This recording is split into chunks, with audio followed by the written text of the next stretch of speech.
25 வருஷமா நம்ம இங்க வந்து தொழிலா பண்றோம். 2000த்துல இருந்து இன்னைக்கு வரைக்கும் 25 வருஷம் ஆச்சு. அதுக்கு முன்னாடி ஒரு 10 வருஷம் 90ல இருந்து 2000 வரைக்கும் ஆராய்ச்சி பண்ணிட்டு இருந்தோம். இது பத்தியான துறையில ஆராய்ச்சி பண்ணிட்டு வந்தோம். ஏன் அப்படி ஆராய்ச்சி அப்படின்னாக்கா, நம்ம வந்து ஆரம்பத்துல இருந்து எங்க குடும்பத்தோட பேக்ரவுண்ட் என்னன்னா, தீகா பேக்ரவுண்ட். தீகா பேக்ரவுண்ட்ல இருந்ததுனால நான் சாமி கும்பிடுறதெல்லாம் கிடையாது. அந்த மாரி இருந்து வந்ததுனால இல்ல. அப்போ ஒரு நண்பர் வந்து என்ன பண்ணாரு, எங்கேயோ நாடி ஜோசியம் பார்த்ததாவும், அதுல வந்து தன்னோட பேரு, தன்னோட குடும்ப சூழல் எல்லாமே வந்து அப்பட்டமா சொல்லிட்டதாவும் அவர் வந்து சொன்னாரு. எப்படி சொன்னாங்கன்னே தெரியலங்க. நீங்க தான் நான் நல்லா பகுத்தறிவாளன். நீங்க வந்து என்ன பண்ணுங்க, அவங்க என்ன தப்பு பண்றாங்க கண்டுபிடிங்கன்னு சொல்லிட்டு கூட்டின்னு போனாரு. அப்படியே ஒரு நாடி ஜோசியத்துல போய் சென்னையில ஒரு நாடி ஜோசியர் போய், அது பார்க்கும்போது ரொம்ப கேர்ஃபுல்லா இருந்து, நம்ம எந்த க்ளூவும் குடுக்காம, சிக்காம, அவங்க என்ன பண்றாங்கன்னு பார்க்கலான்னு பார்க்கும்போது, அந்த ஓலைச்சுவடியில என்னை பத்தியான விவரங்கள் முழுசா வந்துச்சு. அப்படி வந்ததுக்கு அப்புறமா ஒரு கியூரியாசிட்டி கிரியேட் ஆயிடுச்சு. ஒரு அவா வந்தோனே அடுத்தடுத்து காண்டங்கள் சொல்லக்கூடியத பார்க்கலான்னு பார்த்தாக்கா, அதுக்கு தடையா என்ன பண்ணுச்சு, நான் அடுத்து கோயில் போயிட்டு வந்தா தான் இத பார்ப்பேன்னு சொல்லிட்டாங்க. அப்ப வேற வழி இல்லாம நம்ம என்ன பண்ணோம், அடுத்தது வந்து கோயிலுக்கெல்லாம் போயிட்டு வந்து அத பார்க்க ஆரம்பிச்சோம். பார்க்க ஆரம்பிச்சோனே நான் வந்து இயற்கையா தமிழ் லிட்ரேச்சர் படிச்சிருக்கிறேன். அதனால இந்த அகஸ்தியர்ங்கிறவர பத்தி நமக்கு ஓரளவுக்கு தெரியும். தெரிஞ்சதுனால இந்த ஓலைச்சுவடியில அகஸ்தியர்ன்ற மகரிஷி தான் நம்மள பத்திலாம் எழுதியிருக்காரு. என்னடா இது! ஏதோ ஒரு காலத்துல நமக்கு தெரிந்த தொல்காப்பியத்தோட தொல்காப்பியரோட குருநாதர் அகத்தியர். அப்படி பார்த்தா அவரு வந்து ஒரு 3000 வருஷத்துக்கு முன்னாடி இருந்திருப்பாரு. 3000 வருஷத்துக்கு முன்னாடி இருந்த ஒரு மகான் எப்படி நம்மள பத்தி எழுத முடியும்? அது எழுதுறது இல்லாம அவரு என்ன பண்றாருன்னா, ஒவ்வொரு பாட்டுக்கு மேலயும் கடவுள வணங்கிட்டு, வணங்கிட்டு எழுதுறாரு. ஒரு சாமிய வணங்கிட்டே எழுதுறாரு. இவ்ளோ ஞானம் கொண்டவரே இன்னொரு சக்திய வணங்குறாருன்னாக்கா, நம்மலாம் என்ன தெரியும்? நம்ம வந்து சாமியே இல்லன்னு சொல்றோமேன்னு சொல்லிட்டு, ஆ சரி கோயிலுக்கு தான் போலாமேன்னு போயிட்டு எல்லாம் வந்தோம். அதுக்கப்புறம் ஜோதிடருக்கு மேல உள்ள ஆர்வத்தால ஜோதிடங்களெல்லாம் ஆராய்ச்சி பண்ண ஆரம்பிச்சோம். அது மட்டும் இல்லாம நாடி ஜோசியங்கிற அந்த ஓலைச்சுவடி எல்லாம் வந்து ஒரு 1000 கணக்கான ஓலைச்சுவடிகள வச்சு ஆராய்ச்சி பண்ணி, அப்போ ஆராய்ச்சி மூலியமா தான் நான் என்னோட சுய ஆராய்ச்சி மூலியமாக நம்ம வந்திருக்கோம். அந்த முதலா எடுத்த அந்த ஓலைச்சுவடியிலே பிற்காலத்துல நான் வந்து ஜோசியரா ஆவேன் அப்படிங்கிறதும், சித்தரோட அனுகிரகத்தோட இருப்பேன் அப்படிங்கிறதெல்லாம் அதுல இருந்தது. நான் அப்ப ஆக்சுவலி அந்த தொழில் பண்ணும்போது, இந்த ஓலைச்சுவடி பார்க்கும்போது நான் ஒரு 25 பேருக்கு முதலாளியா ஒரு தொழில பண்ணிக்கிட்டு இருக்கிறேன். சில தொழில்கள் பண்ணிட்டு இருக்கிறேன். அந்த தொழில்ல முதலாளியா இருக்கிறனால, பின்னாடி வந்து இப்படி ஆவேன்னு சொல்லியிருந்தது. அது ஒரு சூழ்நிலையில நல்லா ஆராய்ச்சிலாம் பண்ணி இருக்கும்போது, என்னோட தொழிலெல்லாம் 2000த்துல ஷட் டவுன் பண்ண வேண்டியதாயிருச்சு. ஷட் டவுன் பண்ண அடுத்து என்ன இருக்குன்னு பார்த்தா, என் கையில மீந்தது வந்து ஒரு பஞ்சாங்கம், ஒரு ஜோதிட புக்கு தான். சரின்னு நம்ம அப்ப ஆராய்ச்சி பண்ணும்போது பல பேருக்கு நம்ம சில வாக்கெல்லாம் குடுக்குறோம். அந்த ஜோசியெல்லாம் பார்த்து சொன்னோம்லாம், அதெல்லாம் நடக்க ஆரம்பிச்சு ஃபீட்பேக் வர ஆரம்பிச்சுருச்சு. அப்போ முதல்ல 2000த்துலேருந்து தொழில் ரீதியாவே இத பண்ண ஆரம்பிச்சுட்டோம். இங்க ஜோதிடத்தை பொறுத்த வரைக்கும் குரு சுக்கிரன் ஏன் ராஜ கிரகங்கள்னு சொல்றாங்க? குருவையும் சுக்கிரனும் ராஜகிரகம்னு சொல்ல மாட்டாங்க. குருவ தான் சொல்லுவாங்க. சுக்கிரன சொல்ல மாட்டாங்க. 2 பேரும் குருமார்கள் தான். சுக்கிரன் வந்து அசுர குரு, குரு பகவான் வந்து ராஜகுரு. அதாவது தேவகுரு. தேவகுரு, அசுரகுரு 2 பேரும் குருவா சொல்லுவாங்க. இந்த ராஜ கிரகம்னு சொல்லக்கூடியது என்னன்னா, இவர வந்து மன்னன் சொல்லிட்டு கூட நாடி ஜோசியத்துல வந்து குரு பகவான மன்னன் கூட சொல்லுவாங்க. அதனால அது ஏன்னா இருக்கிற கிரகங்கள்ல பெரிய கிரகமானது ஜூபிட்டர் தான். அதனால அது ராஜ கிரகமாக சொல்லப்படுது. ஆக்சுவலி ராஜாங்கத்துக்குரிய கிரகம் எது அப்படின்னாக்கா சூரியன் தான். நவகிரகங்கள் தலைவன் யாருன்னா, அது வந்து சூரிய மண்டலத்துல தான் இருக்கு நவகிரகங்கள் அப்படிங்கிறதுனால, சூரிய பகவான் தான் ராஜா மாதிரியானவர். இப்போ ஒருத்தரை பார்த்த உடனே சொல்லிடுங்களா? பார்த்த உடனே யாருமே சொல்ல முடியாது, எதுவும் சொல்ல முடியாது. ஜாதகத்தை பார்த்து இவங்களுக்கு திருமண பொருத்தம் இருக்குமான்றதை சொல்லிடுங்களா? ஜாதகத்த பார்த்தா என்கிட்ட வந்து யாருமே வந்து எதுவும் சொல்ல வேண்டிய அவசியம் கிடையாது. நான் என்னத்துக்கு வந்திருக்கேன், எதுக்கு வந்திருக்கிறேன்னு சொல்லிட்டு. நாங்க ஒரு 3 விதமா ஜோசியத்த பார்க்குறோம். அதாவது உங்களோட கேள்விக்கான பதில் அப்படிங்கிறது ஒண்ணு. நீங்க என்ன கேட்கிறீங்களோ அது வரைக்கும் பார்த்து சொல்றது. ஒருவருடைய ஆயுள சொல்ல முடியுமா? ஐயா, ஒருவருடைய ஆயுள ஜாதகத்தை வச்சு கணிக்க முடியுமா? ஜோசியர்னா கண்டிப்பா அந்த ஆயுளெல்லாம் சொல்லித்தான் ஆகணும். நாங்கள் சில புத்தகங்களை எழுதி கொடுக்குறோம் அப்படின்னாக்கா அந்த புத்தகத்தில் அவங்களோட ஆயுள் வரைக்குமே நம்ம எழுதி கொடுப்போம். இதில் எத்தனை வயசு வரைக்கும் அவங்களுக்கு ஆயுள் இருக்குமோ அந்த ஆயுள் வரைக்குமே அதில் எழுதி கொடுப்போம். நாங்களாம் கணிக்கணும், ஓரளவுக்கு அந்த தேதியெல்லாம் கணிக்கணும். ஆக்சுவலி வந்து நீங்கள் இந்த கேள்வி கேட்டிருக்கீங்களே, இந்த கேள்வி வந்து எனக்கு பிரசித்தமானது கேள்வி. ஏன்னா 2018 வேந்தர் டிவிலேருந்து வந்து இந்த மாதிரி ஒரு இன்டர்வியூ எடுத்தாங்க. அது போடும்போது இன்னும் கூட யூடியூப்ல இருக்கும் அந்த வீடியோ. இறப்பு தேதியை கூறும் அபூர்வ மனிதர்ன்ற டைட்டில்ல தான் ஒரு எபிசோட் போட்டாங்க. ஒருத்தரோட தேதி, நாலு, நட்சத்திரம், திதி எல்லாமே அக்யூரேட்டா சொல்லக்கூடிய அமைப்பை அவங்க பல பேர் சொல்லியிருக்கோம். அது தெரிஞ்சுக்கிட்டு வந்து அந்த கஸ்டமர்கிட்ட எல்லாம் கூட அவங்க இன்டர்வியூ எடுத்தாங்க. ஸோ இதுதான் ஸ்பெஷல்ல. அந்த மாதிரி சொல்ல முடியும், என்ன தேதியில எவ்வளவு வயசுல என்ன ஆகும்ன்றது கூட சொல்ல முடியும். சனி பயிற்சினா என்ன, குரு பயிற்சினா என்ன? சனி எதுல பயிற்சி ஆவாரு, குரு எதுல பயிற்சி ஆவாரு? எதுல பயிற்சியானா யோகம், எதுல பயிற்சியானா? கிரக பெயர்ச்சி அப்படிங்கிறது என்ன அப்படின்னா 3 வகை இருக்கு. ஒன்று தினப்பெயர்ச்சின்னு சொல்லுவோம், டெய்லி மாறுறது. பெயர்ச்சின்னா இடமாற்றம்னு அர்த்தம். இடம்பெயர்ந்து செல்லுதலை பெயர்ச்சின்னு சொல்லுவோம். தினம் தினம் மாறக்கூடியது, ஒரு டெய்லி ஒரு நட்சத்திரத்துக்கு மாறக்கூடிய ஒரு சந்திர பகவான். அந்த மாதிரி அவர் 2.25 நாளைக்கு ஒரு வாட்டி ஒரு ராசியை விட்டு இன்னொரு ராசிக்கு போவார். இது அந்த ஒரே ஒரு கிரகம் பேரு தினப்பெயர்ச்சின்னு பேரு. மாத பெயர்ச்சின்னு ஒரு 4 கிரகம் இருக்கு. சூரியன், புதன், செவ்வாய், சுக்கிரன். இந்த 4 கிரகமும் வந்து மாத பெயர்ச்சி. அப்ராக்சிமேட்லி 30 நாளைக்கு ஒரு வாட்டி இடம் மாறக்கூடியது. அதனால இந்த 4 கிரகம் மாத பெயர்ச்சி கிரகம்னு பேரு. அடுத்ததா வருட பெயர்ச்சின்னு சொல்லுவாங்க, வருடக்கணக்கில் இருந்து போறது. இப்போ ஒரு குரு பகவான் வந்து வருஷத்துக்கு ஒரு வாட்டி இடம் மாறுவார். அப்ராக்சிமேட்லி 365 நாளைக்கு ஒரு வாட்டி இடம் மாறக்கூடியது குரு பகவான். 1.5 வருஷத்துக்கு ஒரு வாட்டி இடம் மாறக்கூடியது ராகு, கேது. இன்னும் ராகு, கேது வந்து அட் அ டைம் 2மே இடப்பெயர்ச்சி ஆகும். ஒரு ராசில இருந்து இன்னொரு ராசிக்கு போவாங்க. அப்புறம் சனி பெயர்ச்சிங்கிறது 2.5 வருஷத்துக்கு ஒரு வாட்டி மாறும். ஸோ வருஷ கணக்கா இருந்து மாறுறதுனால இந்த 4 கிரகத்துக்கு வருட பயிற்சியா இருக்குது, வருட கிரகங்கள்னு சொல்லுவோம். இதுல அடுத்து உங்களோட கேள்வியில் என்ன இருந்ததுன்னா, எந்த பயிற்சி நல்லது கெட்டதுன்ற மாதிரி அப்படின்னு. இது எண்ணிக்கை தான் கணக்கு. கிரக பயிற்சிக்கு அப்படின்னாக்கா ஒரு குரு பகவான் அப்ராக்சிமேட்லி எடுத்துப்போம். குரு பகவான் வந்து 2ஆம் இடம், 5ஆம் இடம், அதாவது ஒரு ராசிக்கு, அந்த ராசிக்கு அதையே ஒன்னா எண்ணிக்கணும். அந்த ராசியில இருந்து 2ஆம் இடம், 5ஆம் இடம், 7ஆம் இடம், 9ஆம் இடம், 11ஆம் இடம், இந்த 5 இடங்கள்ல இருந்ததுன்னா அது வந்து அந்த ராசிக்கு மட்டும் அற்புதமான கிரக பயிற்சின்னு அர்த்தம். நல்ல பலன்கள் தரும், குரு பலன் உள்ளதுன்னு அர்த்தம். மற்ற இடங்கள்லாம் இருந்ததுன்னா அது அவங்களுக்கு சாதகமற்ற சூழ்நிலையில அந்த வருடம் இருக்கும்னு அர்த்தம். இது குரு பயிற்சி. மற்ற கிரகம் இருக்கு பாருங்க, ராகு, கேது, சனின்றது இந்த 3 வருட பயிற்சிகள் எப்படி இருக்கும்னாக்கா இந்த பாவ கிரகங்கள் பேர் இது 3க்கும். அதனால அவங்களுக்கு என்னன்னா 3ஆம் இடத்துலயும், ராசியில இருந்து 3ஆம் இடம், ராசியில இருந்து 6ஆம் இடம், ராசியில இருந்து 11ஆம் இடம், இந்த 4 இடத்துல மட்டும்தான் நல்ல பலன்களை தரும். மற்ற இடங்கள் எல்லாம் கெடு பலன்களை தரும். அதுலயும் சில இடங்கள்ல ரொம்ப மோசமா கெடுதல தரும். இப்ப 8ஆம் இடத்துல ராகுவோ, கேதுவோ, சனியோ இருந்ததுன்னா அது அஷ்டம பயிற்சி ஆகுது. அதனால என்ன ஆகும்னா அஷ்டம சனின்னு பேர் வந்துடும். ஜென்மத்துல ராசிலேயே வந்து சனி பகவான் நிப்பாருன்னா அது வந்து ஜென்ம சனின்னு சொல்லுவோம், அது 7.5 சனின்னு சொல்லுவோம். இந்த மாதிரி நல்லது கெட்டது அந்த எண்ணிக்கையின் அடிப்படையில தான் கிரகங்களோட பலம். முக்கியமா அதை வச்சுதான் பயிற்சி பலன்னு சொல்றது. தசா புத்தி அப்படின்னு சொல்றாங்கயா, உங்களுக்கு எந்த தசா புத்தி நடக்கிறதுன்னு எப்படி சொல்லுங்க?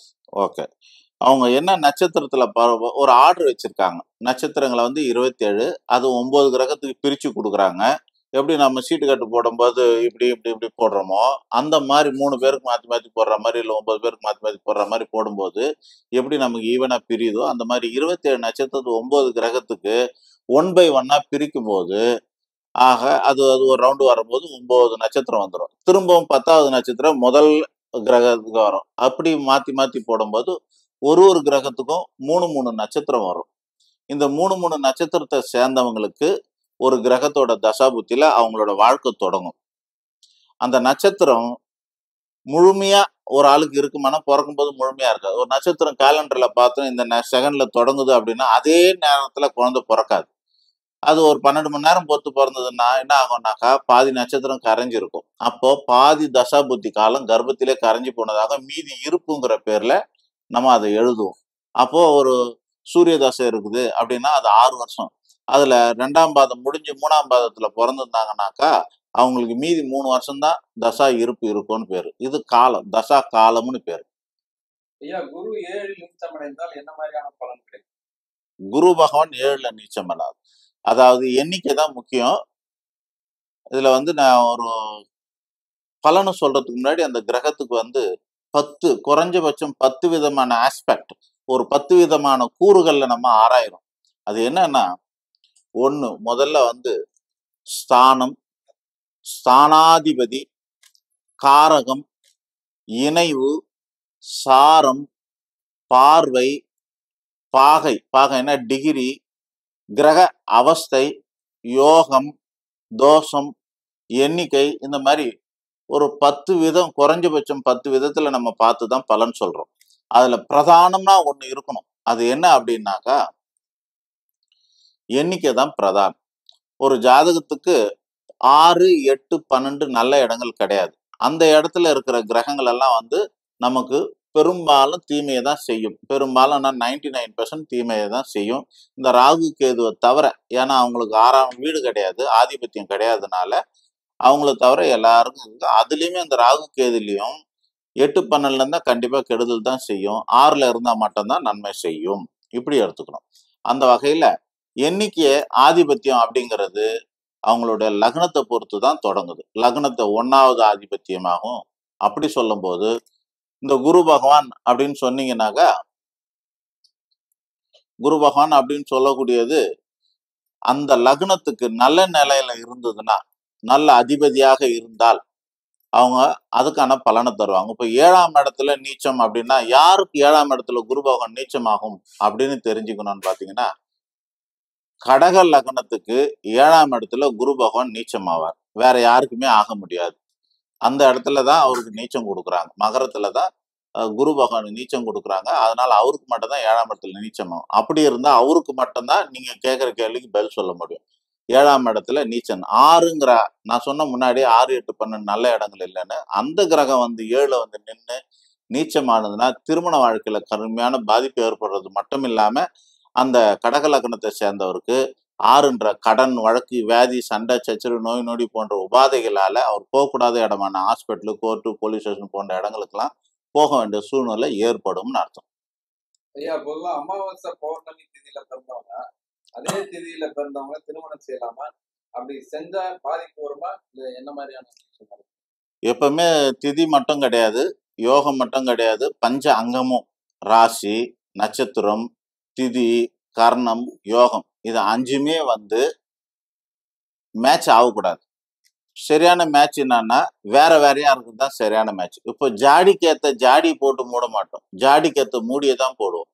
அதனால மேட்சிங்ன்றது ஒரு ஆண் இன்னொரு ஆணை கல்யாணம் பண்ணிக்கிற மாதிரி ஒரே ராசி ஒரே நட்சத்திரம் இருக்கக்கூடாது. ஒரு ஆண் ஒரு பெண்ணை கல்யாணம் பண்ணிக்கிறோம்னா இந்த நட்சத்திரத்துக்கு அதே நட்சத்திரத்துல சேர்ந்தவங்களை பண்ணா அது ஏக நட்சத்திர தோஷம். அதே ராசியை கல்யாணம் பண்ணா ஏக ராசி தோஷம்னு பேரு.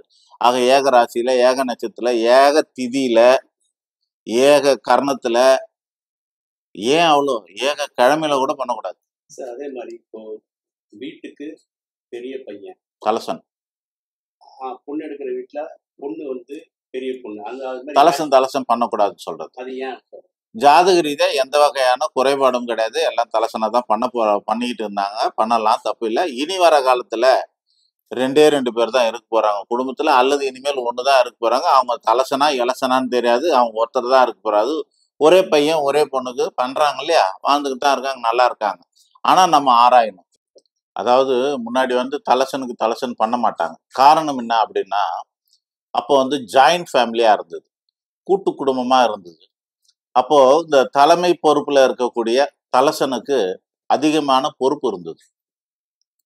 மூத்த மருமகள்ங்கிற பொறுப்பு, மூத்த மருமகன் என்ற பொறுப்பு, மூத்த பையனுங்கிற பொறுப்பு, இதெல்லாம் இருந்த காரணத்தினால என்ன ஆகும் அப்படின்னா, அன்னைக்கு ஒருத்தர் 2 பேர் பெற்றுக்க மாட்டாங்க. டசன் கணக்கா குழந்தை இருந்தது, அரை டசன் ஆச்சு. அப்புறம் இந்த மாதிரி இருந்தப்போ இந்த மூத்தவனுக்கு ஒவ்வொருத்தரையும் கரை சேர்க்கறதுக்கே பொறுப்பாயிடும்.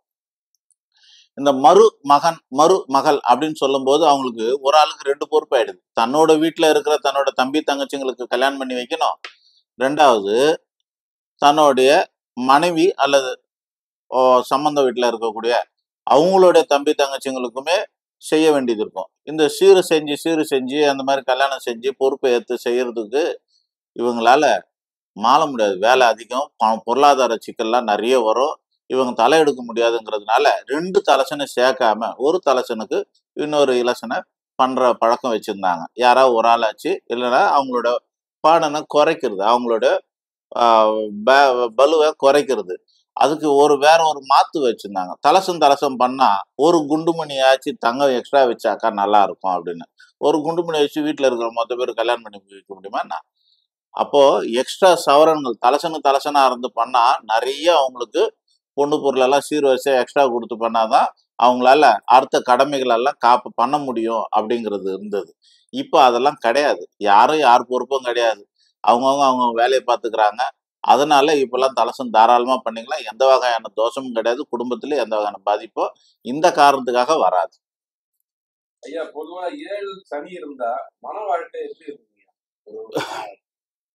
7ஆம் இடத்துல சனி பகவான் இருந்தா துஷ்ட கலத்திரம், அடங்கா கலத்திரம், துவி கலத்திரம், இந்த மாதிரியான வார்த்தைகள்லாம் இருக்கு. கலத்திரம்னா திருமணம், துஷ்டம்னா அது பொருந்தாத கலத்திரம்னு அர்த்தம். அடங்கா கலத்திரம்னா ஒருத்தருக்கு ஒருத்தர் அடங்க மாட்டாங்கன்னு அர்த்தம். துவி கலத்திரம்னா 2 முறை கல்யாணம் ஆகிற வாய்ப்பு இருக்குதுன்னு அர்த்தம். ஆக 7ஆம் இடத்துல சனி இருந்தா கணிசமான அளவுல திருமண தோஷம் உண்டு, திருமண வாழ்க்கையில கணிசமா பாதிப்பு உண்டுங்கிறது எந்த லக்னத்துக்கும் பொருந்தும், எந்த ராசிக்கும் பொருந்தும். ஐயா, பொதுவா கனவுல பாம்பை பாக்குறது நல்லதா கெட்டதா? கனவுல நிறைய கனவுகள் இருக்கு. 5 வகையான கனவுகள் இருக்கு. அந்த கனவுக்கு அப்துல் கலாம் சொன்ன மாதிரி லட்சிய கனவுன்னு ஒண்ணு இருக்கும். இஎஸ்பி கனவுன்னு சொல்லுவாங்க. அமானுஷ்யமான கனவுகள் சொல்லக்கூடியது, பின்னாடி வரப்போறது முன்கூட்டியே தெரியறது. இந்த மாதிரி கனவுகள் இருக்கு. அப்புறம் குழப்ப கனவுகளும் ஒண்ணு இருக்குது. இது இல்லாம சகுன கனவுகள் இருக்கு. இந்த பார்த்தா நல்லதா கெட்டதாங்கிறது இந்த சகுன கனவுல வரும். அப்படி வரும்போது சகுனத்துல உல்டா சகுனம் நிறைய இருக்கும். கெட்டதெல்லாம் பார்த்தா, டெத்தை பார்த்தா அதிர்ஷ்டம்னு சொல்லுவாங்க, கல்யாணத்தை பார்த்தா துரஷ்டம்னு சொல்லுவாங்க. இந்த மாதிரி கனவுல வரக்கூடியதுல இப்படிலாம் இருக்கு.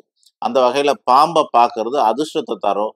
வெள்ளை பாம்பை பார்க்கறது ரொம்ப அதிர்ஷ்டம் தரும். பாம்பு துரத்திக்கிட்டு வந்தா பெரிய அதிர்ஷ்டம் தரும். நீர்நிலையில தண்ணி பாம்பு, தண்ணியில பாம்பை பார்த்தா பெரிய பெரிய அதிர்ஷ்டம்னு கனவு சாஸ்திரம் சொல்லுது.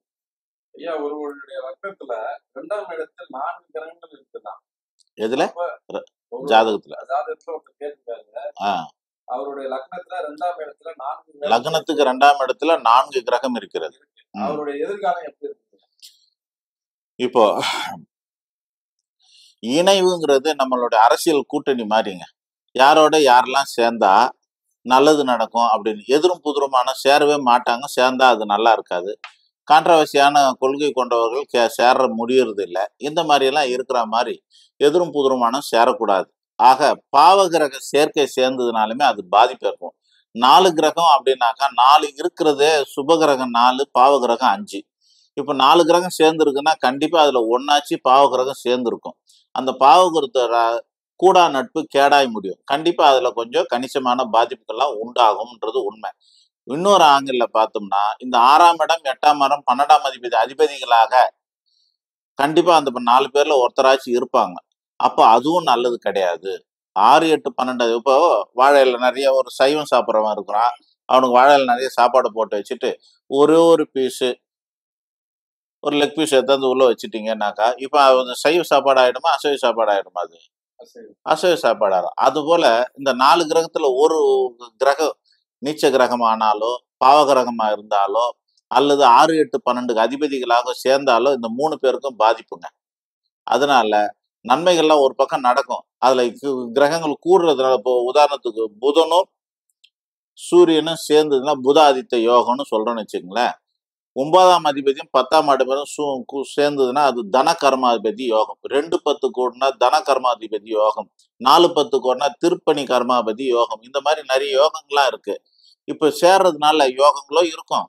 நான் சொன்ன மாதிரி பாவகிரகமோ அல்லது 6, 8, 12ஆம் அதிபதிகளோ சேர்ந்திருப்பாங்க அப்படின்னும் போது அதெல்லாம் கெடுக்கவும் செய்யும். ஆக நல்லதும் இருக்கும், கெண்டதும் இருக்கும், அதுல கலந்தே இருக்கும். இந்த கனவு பத்தி பேசும்போது அது இப்போ இறந்தவர்கள் கனவுல வராங்க அப்படின்னா அது எதை குறிக்கிறது? எல்லாரும் இருந்தவங்க எல்லாரும் வரமாட்டாங்க. ஒரு வீட்ல வந்து ஒரு பொண்ணுக்கு கணவன் வருது. அதுல அப்பா வராரு, தாத்தா வராரு அப்படின்னாக்கா, அப்பதான் வருவார். தாத்தா வர்றதுக்கு இல்ல, அப்பா வருவாரு அப்படின்னாக்கா, அந்த அப்பாவுடைய வைப்ரேஷன் சொல்லுவோம். அல்லது டிஎன்ஏ சம்பந்தப்பட்டதுன்னு சொல்லலாம். இந்த மாதிரியான உணர்வுகளும் இருக்கணும். அப்பா மேல சுத்தமா பாசமே இல்லாத ஒரு பொண்ணு கனவுல வந்து அப்பா வரமாட்டார். அப்பா பத்தியான பாசமே இல்லாத, எண்ணமே இல்லாத ஒரு பிள்ளை கணக்குல வரமாட்டார். அவங்ககிட்ட பாசங்களும் இருக்கணும், இதுவும் இருக்கணும். அப்படி இருக்கிற பட்சத்துல தான் அவங்களுக்கு வைப்ரேஷன் சொல்லக்கூடிய சூட் ஆகுது. அதனால பித்ருக்கள் அவங்க கனவுல வர்றதுக்கான வாய்ப்புகள் உண்டு. அது வந்து யம தர்மரோட பித்ருலோகத்துக்கு அதிபதியா இருக்கக்கூடிய யம தர்மரோட அனுமதியோட அவங்க கனவுல வந்து தனக்கு தேவையானது சொல்றதுக்கு வாய்ப்பு அளிப்பாங்க. ஐயா, அவருடைய ஜாதகத்துல அஷ்டம சனி நடக்கும்போது திருமணம் செய்யலாமா, செய்யக்கூடாது? இப்ப எனக்கு அஷ்டம சனி ராகுகாலம் நடக்குது, நீ சந்திராஷ்டம் நடக்குது. நான் ரோட்ல போகும்போது எனக்கு ஒரு 10 சவரம் செயின் கீழே வந்திருக்கு. இப்ப நான் எடுக்கலாமா வேணாவா? எடுக்கலாம். அப்போ கல்யாணமும் பண்ணிக்கலாம். நல்ல விஷயம்னாக்கா எப்ப நடந்தாலும் பண்ணிக்கலாம், எடுத்துக்கலாம். நல்லது நடக்கும்போது அனுபவிக்கணும், அவ்வளவுதான். சார், இந்த ஜாதகத்துல வந்து செவ்வாய் தோஷம்ன்றாங்க, இல்ல சர்ப்ப தோஷம்ன்றாங்க. இன்னும் எதை குறிக்குது, என்ன அதனால விளைவு? தோஷங்கிற வார்த்தைக்கு கெடுதல்னு அர்த்தம், தடைன்னு அர்த்தம், குறைபாடுன்னு அர்த்தம், விக்னம்னு அர்த்தம். ஆக தோஷம்னா அது நெகட்டிவ குறிக்கக்கூடிய வார்த்தை. அப்படி பார்க்கும்போது ஒரு ஜாதகத்துக்கு அப்படின்ல 3 வகையில பார்க்கணும். நிறைய பேருக்கு அது பார்க்க தெரியாது. லக்னம், ராசி மற்றும் கலத்திர காரகனான சுக்கிரன். இது 3த்துக்கும் பக்கத்துல அதுல இருந்து கனெக்ட் பண்ணி பார்க்கணும். 2ஆம் இடங்கிறது குடும்பஸ்தானம், 4ஆம் இடம்ங்கிறது சுகஸ்தானம், 7ஆம் இடங்கிறது திருமண ஸ்தானம், 8ஆம் இடங்கிறது மாங்கல்ய பலம் மற்றும் ஆயுள் ஸ்தானம், 12ஆம் இடம்ங்கிறது படுக்கை சுகஸ்தானம். இந்த 5 இடங்கள்ல எந்த பாவகிரகங்கள் இருந்தாலும் அது பேரு தோஷம். ராகுவோ கேதுவோ இருந்தாக்கா அது பேரு நாகதோஷம், சர்ப்பதோஷம். செவ்வாய் இருந்தா அது செவ்வாய் தோஷம், சனி பகவான் இருந்தா சனி தோஷம், சூரியன் இருந்தாலும் சூரிய தோஷம் தான். ஆனா இதுல சூரியனும் சனியும் பெரிய அளவுல பாதிப்பு தர்றதில்ல. அதனால பயப்படுறதில்ல மக்கள். அதிகமா பயப்படுறது செவ்வாய்க்கும் நாகதோஷத்துக்கும் தான் அதிகம் பயப்படுறாங்க. இதுல கேதுவை விட ராகு ரொம்ப பலமானவர், அவரோட தோஷம் அதிகமா இருக்கும். அதுல செவ்வாய் அவரோட பலமானவர். ஆக 2ஆம் இடம், 4ஆம் இடம், 7ஆம் இடம், 8ஆம் இடம், 12ஆம் இடத்துல ராகு கேது இருந்தா அது பேரு செவ்வாய் இருந்தா செவ்வாய் தோஷம், ராகு கேது இருந்தா அது சர்ப்ப தோஷம். அதால என்ன ஆகும்னா எங்க இருக்குதோ அதெல்லாம் பாதிக்கும். உதாரணத்துக்கு 4ஆம் இடத்துல செவ்வாயும் இருக்காரு, ராகுவும் இருக்காருன்னு வச்சுங்க. கண்டிப்பா அந்த ஜாதகர் வாகனத்தால விபத்துக்குள்ளாவார்னு அர்த்தம். ஐயா, ஒருவருடைய ஜாதகம் அவங்ககிட்ட இல்லைன்னா அவங்களுக்கு எதை வச்சு நீங்க கணிச்சுக்கிறீங்க? ஜாதகம் இல்லாதப்போ கைரேகையை வச்சு நாடி ஜோசியத்து மூலியமாக ஜாதகம் கணிச்சுக்கலாம். அது இப்போ ஒரு டிவில எல்லாம் காட்டுற மாதிரி பெரிய பெரிய செஃப்லாம் இருக்காங்க இல்லையா, குக்கு வித்து கோமல்லாம், அவங்கெல்லாம் சாப்பிட்டுட்ட உடனே ஒரு இட்லியை போட்டு சாப்பிட்ட உடனே அதுக்குள்ள என்னென்ன கண்டென்ட் உள்ளுக்குள்ள என்னென்ன இன்கிரீடியன்ட் இருக்குதுன்றத சொல்றாங்களா இல்லையா, இது அதிகமா இருக்குதுன்னு. அது பேர் என்னன்னா அவங்களாம் வந்து அதுல ரொம்ப வந்து வல்லமை கொண்டவர்களாக இருக்கிறார்கள், அனுபவசாலிகளாக இருக்கார்கள். அந்த மாதிரி ஜோசியத்துல உச்சகட்டமான அனுபவம் கொண்ட மகான்கள், சித்தர்கள், ஞானிகள் சொல்லக்கூடியவர்கள், அகஸ்தியர் போன்றவர்கள்லாம் எழுதி வச்ச ஓலைச்சுவடி இருக்கும். அதை கொண்டு இந்த இவங்களோட வாழ்க்கை முறையை சொன்னாங்கன்னாக்கா அதுக்கான ஜாதகத்தை எடுத்து கொடுத்துடலாம். என் பேர் இது, எங்க அப்பா பேர் இது, எங்க அம்மா பேர் இது அப்படின்னு அவங்க சொல்லணும். சொல்லலைன்னா பரவாயில்ல, சும்மா உட்காந்துருக்கலாம். ஒரு ஓலையா படிச்சுக்கிட்டே வருவாங்க. ஒரே ஓலையில உங்களை பத்தியான அத்தனை டீட்டெயிலும் ஏதாவது ஒரு ஓலையில இருக்கும். அப்படி இருந்ததுனாக்கா அந்த ஓலை அவரோடதுன்னு அர்த்தம். அதுக்கு அந்த ஓலைக்கு கீழே அங்க தமிழ்ல தேதி, மாசம், வருஷம் இதெல்லாம் இருக்கும். அதை கொண்டு அதை ஆங்கிலப்படுத்தி அவங்களோட தேதி டைமை கண்டுபிடிச்சிக்கலாம். அதுலயே ஜாதகம் இருக்கும், அதுலயே வந்து பலனும் இருக்கும். ஆக ஜாதகமே இல்லாதவர்கள் அல்லது ஜாதகத்துல நேரம் காலத்திலயோ அல்லது தேதியிலயோ சந்தேகம் இருப்பவர்கள் நாடி ஜோசியம் பார்த்து அவங்களோட ஜாதகத்தை கண்டுபிடிச்சிக்கலாம். இன்னமும் அந்த நாடி ஜோசியம் சிறப்பா சொல்றவங்க நிறைய பேர் இருக்காங்க. ஐயா, சந்திராஷ்டமம் அப்படின்னா என்ன? சந்திரன் 8க்கு வந்தா சந்திராஷ்டமம். உதாரணத்துக்கு நம்ம தெருவுல ஒரு 12 வீடு இருக்கு. 8வது வீட்டுக்காரன் நமக்கு ஆவாதவன்னு வச்சுக்கோங்க. அவன் நம்ம வீட்டுக்கு வந்தாலும் பிரச்சனை தான், நாம அவன் வீட்டுக்கு போனாலும் பிரச்சனை தான். அது போல நம்மளோட ராசிக்கு 8வது இடத்துக்கு சந்திரன் வந்ததுனாலுமே அது பாதிக்கும். சந்திரன் 8ல வந்தாலுமே அஷ்டமஸ்தானம். திதியில 8வது திதியை அஷ்டமின்னு சொல்லுவோம். அது அன்னைக்கு நல்லது செய்யாதுன்னு முகூர்த்தமே கொடுக்க மாட்டாங்க. எந்த நல்ல காரியமும் செய்யறதில்ல. அதனால 8ங்கிற எண்ணிக்கை பொதுவாகவே உலகம் முழுக்க அது அவ்வளோ சரியா இல்லாத மாதிரி நம்ம ஃபீல் பண்றோம். அதனால 8ஆம் இடத்துல இருக்கிற சந்திரனுக்கு பாதிப்பு. ஏன் அப்படின்னாக்கா, சந்திரன் சொல்லக்கூடிய மனக்காரகன், மனசுக்கு காரணமானவர் சந்திரன். அந்த சந்திர பகவான் 8ஆம் இடத்துல இருந்தா அன்னைக்கு நமக்கு இந்த அலர்ட்னஸ், மைண்டோட அலர்ட்னஸ், புத்தியோட அலர்ட்னஸ் அவ்வளோ கரெக்டாக இருக்காது. மிஸ் பண்ணுறதுக்கு சான்சஸ் இருக்கும். ரோடு கூட கரெக்டாக கிராஸ் பண்ணுறவங்க கூட அன்னைக்கு கிராஸ் பண்ணுவோம். நம்மளோட எண்ணங்களில் குழப்பங்கள் அதிகரிக்கும். அது மாதிரி எண்ணத்தோட வேகம் குறைவாக இருக்கும். இதெல்லாம் இருக்கிறதுனால அன்னைக்கு பாதிப்புகள் ஏற்படுறதுக்கோ, அந்த சூழ்நிலை நம்மளோட சுற்றி இருக்கிற இடங்களில் கூட பல பாதிப்புகளை ஏற்படுத்தும். அதனால சந்திராஷ்டமங்கிறது கொஞ்சம் அவங்களுக்கு சாதகமான நாள் கிடையாது, பாதகமான நாளாக தான் நம்ம எடுத்துக்கணும். அது ஜஸ்ட் பாஸ் பண்ணணும் அன்னைக்கு 2.25 நாள். இப்ப திருமணமானவங்க அதான் திருமணம் ஆயிருப்பான். இப்போ ஒரு சில வருஷத்துல பிரிஞ்சிருவாங்க. எதனால அந்த பிரிவு ஏற்படுது? இப்ப நிறைய நடிகர்கள் கூட பிரிஞ்சுட்டாங்க. அது எதனால? ஏங்க? இப்போ செல்வம் மிகுந்த பணத்துல பெரிய ஆளா இருக்கக்கூடிய ரஜினிகாந்த் குடும்பத்துல 2 டிவோர்ஸ் பார்த்துட்டோம். அப்புறமா அழகு மிகுந்த நடிகைகள் எல்லாம் பிரிஞ்சு போறத பாக்குறோம். திறமை மிகுந்த நடிகர்களும் பிரிஞ்சு போறத பாக்குறோம். ஆக ஒரு கல்யாண வாழ்க்கை வாழ வைக்கிறது திறமையோ, அழகோ, படிப்போ இதெல்லாம் கிடையாது. அப்ப எதுதான் வாழ வைக்கிறதுன்னா அவங்களோட ஜாதகம் தான். அந்த ஜாதகம் எப்படி அமைஞ்சதுன்னா அவங்களோட பூர்வ ஜென்ம பாவ புண்ணியத்தின் அடிப்படையில அந்த ஜாதகம் அமைஞ்சது. ஏன் அப்படி அமைஞ்சது அப்படின்னா, கிவ் அண்ட் டேக் பாலிசி. நம்ம என்ன கொடுக்குறோமோ அது நமக்கு திருப்பி ரிட்டர்ன் வரும். அது பேர் கர்மான்னு சொல்றோம். பூர்வ ஜென்மத்துல திருமண வாழ்க்கை கணவனை மனைவியோ, மனைவியை கணவனும் சரியா மதிக்காம வாழ்ந்திருந்தா இந்த ஜென்மத்துல அதுக்காக கணவனுக்காக கணவன் இல்லையன்ற மனைவியோ, மனைவி இல்லைன்ற கணவனோ, அல்ல குடும்ப வாழ்க்கையே இல்லைன்றதோ இப்படியெல்லாம் அவங்க ஏங்கணுங்கிறது தலையெழுத்து. இப்போ உதாரணத்துக்கு நம்ம வீட்டுங்களில் ஒரு தட்டு சாப்பாடு வச்சு போட்டு கொடுத்துட்டு சாப்பிடுன்னு அம்மா சொல்றாங்க. நான் சாப்பிடாம போனை நோண்டிக்கிட்டே இருக்கிறேன். ரொம்ப நேரம் ஆச்சு. அப்போ அம்மா கோவத்துல என்ன தெரியுமா சொல்லுவாங்க? இப்படிலாம் சாப்பாடை காய வைக்கக்கூடாது, காத்திருக்க வைக்கக்கூடாது. இதுக்காக நீ ஒரு நாள் இயங்குவேன்னு சொல்லுவாங்களா? அது போல நாம எதெல்லாம் அவமதிக்கிறோம், எதற்கெல்லாம் தீங்கு செய்யறோமோ அதெல்லாம் நமக்கு கர்மாவா பிற்காலத்துல நம்மளை சேரும். ஆக இந்த கல்யாண வாழ்க்கைங்கிறது ஒரு நாள் ஒரு முறை நடக்கிற விஷயங்கிறதுனால அது பூர்வ ஜென்மத்துல இருந்து தான் வரணும். அப்போ பூர்வ ஜென்மத்துல நம்ம திருமண வாழ்க்கையை சரியா மதிக்காதவங்களுக்குலாம் இந்த ஜென்மத்துல திருமண வாழ்க்கை ஸ்தானம் என்ற 7ஆம் இடங்கிறது பாதிக்கப்படக்கூடிய அமைப்பு இருக்கு. அதனால அவங்களுக்கு திருமண வாழ்க்கை சரியா இருக்காது.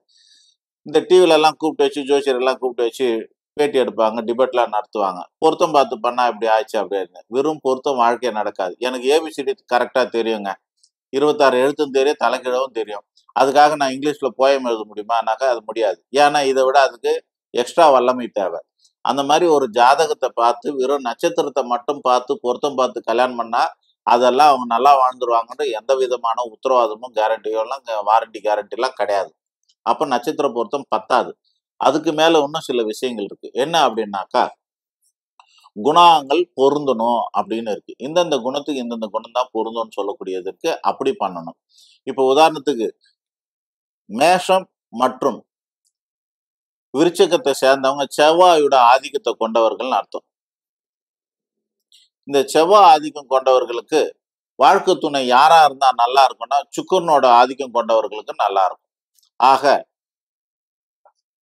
ரிஷபம் மற்றும் துலாம் ராசியோ லக்னமாவோ இருக்கக்கூடியவங்களை இந்த மேஷம் மற்றும் விருச்சிகம் ராசியோ லக்னமாக இருக்கிறவங்க மேட்ச் ஆனா அவங்க வாழ்க்கை கொஞ்சம் நல்லா இருக்கிறதுக்கு அற்புதம். இது பேரு குணங்கள் மேட்ச் ஆகுறதுன்னு சொல்லுவாங்க. இதுக்கப்புறம் இன்னொரு மேட்ச் இருக்கு. அது என்னன்னா தசா சந்தி மேட்ச். தசா காலங்கிறது 2 பேருக்கும் ஒரே மாதிரி வரக்கூடாது. அப்புறம் 7.5 சனி, அஷ்டம சனி ஒன்னா வரக்கூடாது, தசா காலங்கள் ஒன்னா வரக்கூடாது. இதெல்லாம் வாழ்க்கையில பாதிக்கிறதுக்கெல்லாம் காரணமா இருக்குது. இதை விட அதிகமா பெரிய காரணம்னா கிரக தோஷங்கள். நான் முன்னாடியே சொன்ன 2ஆம் இடம், 4ஆம் இடம், 7, 8, 12 பாவகிரகங்கள் எவ்வளவு இருக்குதோ, எத்தனை ஒரு 7 இடத்துல இங்க பாதிச்சிருந்தா அதே 7 இடத்துல இங்க இருக்கணும். அந்த மாதிரி இருந்தாதான் அது மேட்ச். இது பேரு தோஷங்கள் மேட்ச் ஆகுறதுன்னு பேரு. இது இந்த 4த்துக்கும் பார்த்ததுக்கு அப்புறம் மேலும் ஒண்ணு இருக்கு. அது பேரு விதி பொருத்தம்னு. விதி பொருத்தம்னா என்னன்னா, ஒரு ஆளுக்கு நல்லா இருக்கணும்னு விதி இருக்கிறவங்களுக்கு இன்னொரு ஆள் நல்லா இல்லாத ஒரு ஆளை பண்ணி வச்சாலும் பாதிக்க தான் செய்யும். ஆக எந்த அளவுக்கு தோஷம் இருக்கோ அந்த அளவுக்கு தோஷம் இருக்கிறவங்கள தான் கல்யாணம் பண்ணணும்னு அர்த்தம். அப்போ தோஷம் இருக்கிற தோஷங்களை பண்ணிட்டு அவங்க நல்லா வாழ்ந்துருவாங்களான்னா அதுக்கும் உத்தரவாதம் கிடையாது. தோஷத்துக்கு ரெமெடி பண்ணா மட்டும்தான் அவங்க வந்து நல்லா இருக்கிறதுக்கான வாய்ப்புகள் அதிகமா இருக்கும். ஆக வெறும் நட்சத்திர பொருத்தமே இந்த டிவோர்ஸ் ஆகிறதுக்கான காரணம் கிடையாது. இன்னும் ஒரு 5 வகையான காரணங்கள் இருக்கு. அதுல கண்டிப்பா ஒண்ணு காரணமா இருக்கும். கண்டிப்பா மாற்றம் நிகழும். நிறைய அனுபவங்கள்லாம் இருக்கு. ஒரு ஆளை வாங்க சார்னு கூப்பிடுறதுக்கும் வாடா நாயன்னு கூப்பிடுறதுக்கும் வித்தியாசம் இருக்குமா இருக்காதா? ஒலி வந்து அர்த்தத்தை கொடுக்குது. அந்த அர்த்தம் வந்து வாழ்க்கையை மாத்துது. இப்போ அதன்படி பாத்தீங்கன்னா நல்லா இருந்த டி ராஜேந்தர் விஜய் டி ராஜேந்தர் மாறினாருன்னா அத்தோட அவர் கதை முடிஞ்சு போச்சு. அதுக்கப்புறமா ஒரு விஜயமும் அவர் வாழ்க்கையில வெற்றியுமே அவர் வாழ்க்கையில இல்லாம போயிடுச்சு. அது போல ஒவ்வொரு பேருமே வந்து சிலருக்கு இப்ப கூட வந்து நீங்க யாரும் மனசுல நினைச்சு கேக்குறீங்கன்னு தெரியல. ஜெயம் ரவி வந்து இப்ப வந்து ரவி மோகனா மாறிட்டார். திருமண வாழ்க்கை பாதிக்கப்பட்டோன்னே யாரோ சொல்லி அவர் ரவி மோகனா மாறி இருக்காரு.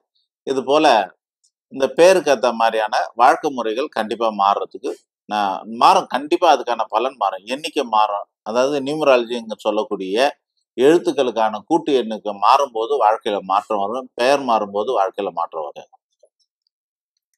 நம்ம ஒரு 25 வருஷமா தொழில்முறை ஜோசியம் பண்றோம். அதுக்கு முன்னாடி ஒரு 15 வருஷம் ஹாஸ்பிட்டலு, கோர்ட்டு, போலீஸ் ஸ்டேஷன் போன்ற இடங்களுக்கெல்லாம் போய் ஆராய்ச்சி பண்ணி நூற்றுக்கணக்கான ஆயிரக்கணக்கான ஓலைச்சுவடிகளை நூற்றுக்கணக்கான சொந்த பந்தங்களுக்கும் ஜாதகத்தையும் ஓலைச்சுவடிகள் மூலமா எல்லாம் ஆராய்ச்சி பண்ணி நம்ம ஜோசியரா ஆகியிருக்கிறோம். இது வந்து சென்னை கேக நகர் ஏரியால நம்ம வந்து ஆஃபீஸ் வச்சு நடத்திட்டு இருக்கோம். எங்க காலையில் 9 மணிலேருந்து நைட்டு 9 மணி வரைக்கும் நம்மளோட ஆஃபீஸ் நேரம் இருக்குது. ரொம்ப வெயிட் பண்ணலாம் வைக்காம வந்தோடனே பார்க்கணும்னா அதிக நேரத்தை நம்ம ஆஃபீஸ் டைமாக வச்சிருக்கிறோம்.